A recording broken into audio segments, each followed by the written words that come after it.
Question 55, vraiment intéressante, bien que je vais consacrer une vidéo spécifique pour les tableaux croisés dynamiques, mais disons un petit aperçu. Une personne qui dit: «Je n'ai pas bien compris comment fonctionnent les tableaux croisés dynamiques», dont me parlent sans arrêt certains collègues. Mais oui, c'est un grand mythe, le tableau croisé dynamique. Alors la question souvent que les personnes se posent, c'est: est-ce qu'un jour j'arriverai à faire un tableau croisé dynamique? Alors la réponse est évidemment oui. Par contre, vous aurez à écouter, puisque là ce n'est pas je ne traite pas les tableaux croisés en détail dans cette question, à bien écouter la question 43. Question 43 parlait des bonnes règles de présentation d'une liste de données. Et voilà exactement le type d'information qu'il faut avoir avant de débuter un tableau croisé dynamique. Parfois, je dis que le plus gros dans les tableaux croisés dynamiques, la plus grande difficulté, c'est d'avoir une liste de données bien présentée, propice justement au tableau croisé dynamique. Alors celle-ci est propice, je peux redire rapidement les règles, mais ma plage de cellules doit être inscrite dans un tout avec au moins, si jamais il y a quelque chose au-dessus, une ligne blanche qui sépare. Il peut n'y avoir aucune ligne en dessus, donc ça peut commencer en ligne 1, mais il faut que s'il y a quelque chose d'écrit, il y ait bien une ligne qui isole le tableau, une colonne vierge au moins à droite du tableau, une seule ligne d'en-tête avec un mot par cellule, même il est renvoyé à la ligne pour l'avoir sur deux niveaux, aucune cellule d'en-tête qui a la même valeur à l'intérieur. Dans le tableau lui-même, aucune ligne entièrement vierge, à part. Il faut vraiment qu'on puisse aller à la fin. Enfin, je vais le faire d'ailleurs par un raccourci. Ici, par exemple, pour vérifier que tout va bien, je vais faire CTRL flèche vers le bas et je vois tout de suite que tout va bien. Un seul déplacement, je me retrouve bien à la fin. Ici, contrôle flèche vers le haut.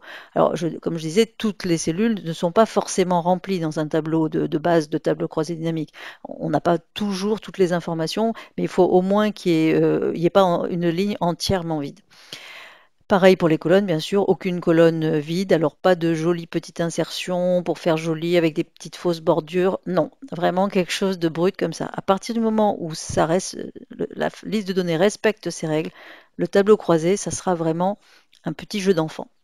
Alors, point de départ, si ma liste est bien faite, pour le vérifier, comme j'ai indiqué, il y a un raccourci clavier qui est pas mal, c'est CTRL étoile, parce que CTRL étoile, voilà, ne pardonne pas s'il y a une erreur. Là, on voit bien que tout va bien.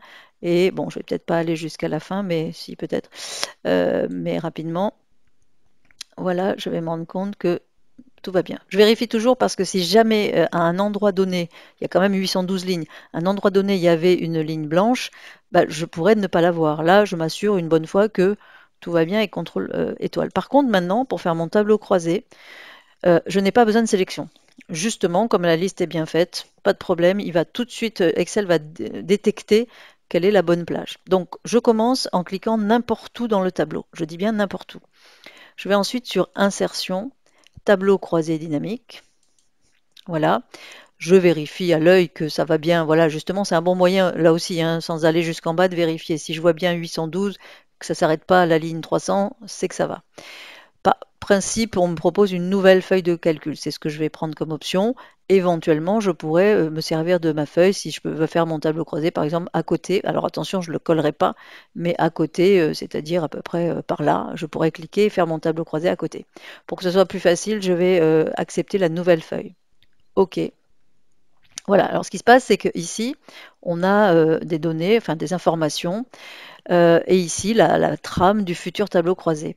Je fais remarquer dans l'onglet ici outils de tableau croisé dynamique qui se génère quand on est dans un tableau croisé, qui s'en va quand on clique à côté et qui revient quand on clique dessus. Dans afficher, parfois on le voit écrit en entier, c'est une question de définition d'écran, il y a liste de champs. Et liste de champs, c'est ça, c'est ce qu'on voit ici et qui est vraiment important quand on construit son tableau. Si à un moment donné, on ferme ça parce qu'on n'a pas la place, ça nous prend de l'espace, on le réactive en cliquant sur ici, liste de champs. Alors ici, on retrouve bien nos en-têtes de colonne. Évidemment, si ce n'était pas ça, on se douterait qu'on a fait une petite erreur dans le tableau. Et admettons que je veuille, je ne sais pas, voir combien j'ai gagné en montant pour chaque pays dans lequel j'ai livré quelque chose. Alors, au début, on tâtonne un peu parce qu'on peut se tromper, hein, mais il n'y a pas de problème parce que c'est extrêmement simple de changer finalement d'option. Je voudrais mes pays en ligne, c'est-à-dire les uns sous les autres comme ça. Eh bien, je fais glisser. Alors, je pourrais même pour les lignes simplement cocher pays de livraison. Par défaut, il va dans les lignes. Mais je montre que je peux faire glisser, voilà.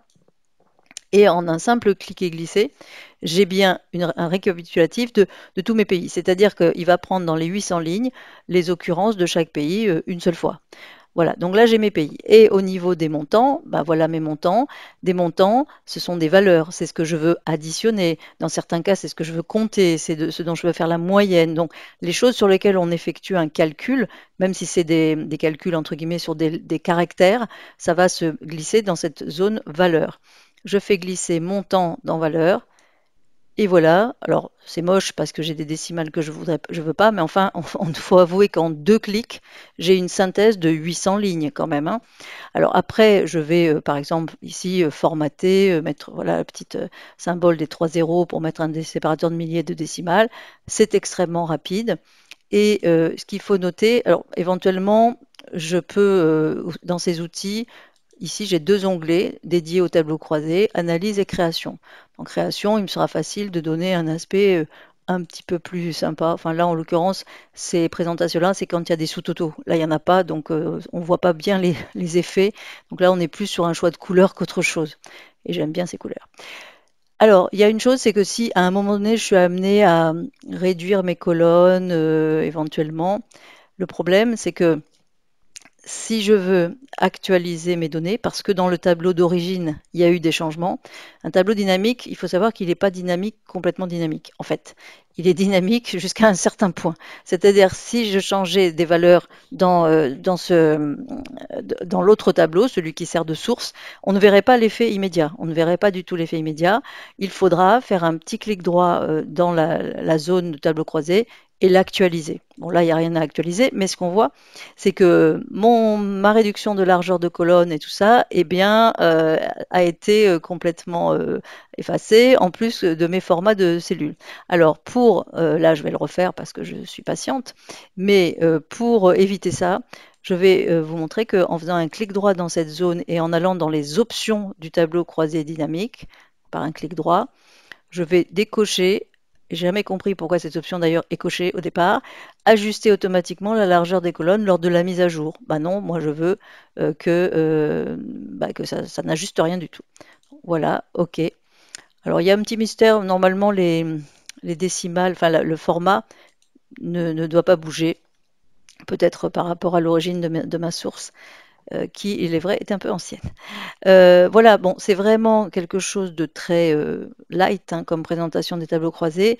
Peut-être juste dire que si tout d'un coup je change d'avis, finalement, c'est pas tellement le pays de livraison, bon, finalement, mais c'est peut-être plutôt les vendeurs, par vendeur. Je peux très bien faire glisser vendeur ici. Alors, dans un premier temps, ça peut être bien aussi. Comme ici j'ai glissé vendeur au-dessous de pays de livraison, j'ai d'abord une synthèse par pays, puis par vendeur. Et ça peut être très pratique. Et puis on voit mieux maintenant l'intérêt des couleurs où il y a des sous-totaux. Mais si je décide que finalement je veux pas le pays de livraison, alors je vois souvent des personnes, mais je me moque gentiment, hein, remonter le pays pour le remettre à sa place. Il suffit de le sortir, voilà comme ça, hop. Et ça y est, il n'y a plus de pays. Et donc là, il n'y a plus que les vendeurs. Et donc, bien sûr, je pourrais faire ça pour les transporteurs. Je peux aussi utiliser, bien sûr, la notion de colonne. Par exemple, peut-être que mes transporteurs, ils sont pas très nombreux, je pourrais les mettre en colonne. Et là, j'aurais un tableau de synthèse par mes vendeurs et mes transporteurs.